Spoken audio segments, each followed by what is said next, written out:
வணக்கம். என்னுடைய பேர் சுபாகர் ரஜீவ். நான் மலையகத்தில் இங்கே இலங்கையில் மலையகத்தில் வசிக்கிறேன். என்னுடைய குடி வந்து பறையர் குடி. இப்போ இலங்கையில் ஏற்பட்டிருக்க இந்த அசாதாரண சூழ்நிலை, அதாவது இந்த திக்வா அப்படிங்கிற இந்த புயல் காரணமாக இலங்கையில் பாரிய அளவில் இந்த அனர்த்தத்துக்குள்ளாக இருக்குது. நேற்று முந்தா நாள்லேருந்து இந்த நீர்த்தேக்கம் வான்கதவுகள்லாம் திறக்கப்படப்பட்டுள்ளது. அதனால தான் இவ்வளோ ஒரு பெரிய தண்ணி வந்திருக்குது. இப்போ தொடர்ச்சியாக அந்த 2 நாளாக பாரிய அளவில் தண்ணி வருது. இந்த மண் சரிவு வந்து இப்போ நான் இந்த காட்டுற மண் சரிவு வந்து இது வந்து முழுமையாக அந்த பாதையில் வந்துருந்துருக்கு.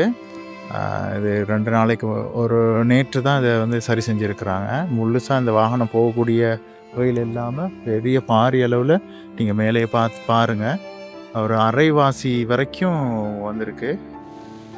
இதுதான் அந்த பிரதேசம். மன்னிக்கணும். இப்போ நீங்கள் பார்த்தீங்கன்னா இதில் பாருங்கள், முன்னாடி வந்து நான் காட்டுறேன் உங்களுக்கு. இப்போ நீங்கள் இதை பார்த்தீங்கன்னா முழுமையாக பாதையில் தான் விழுந்துருக்குது. இங்கே 2 பக்கமும் மரங்கள் அப்படி வந்திருக்குது.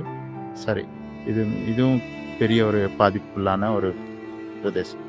அந்த பாதை வந்து அப்படியே அதுக்கு மேலே இருக்குது ரயில்வே தண்டவாளம். அதோடு அப்படியே கீழே வந்திருக்குது. மண் அடிச்சுக்கிட்டு கீழே வந்திருக்குது, சரிஞ்சிக்கிட்டு கீழே வந்திருக்குது. இதுவும் நேற்றைய முன்தினம் தான் நடந்திருக்குது.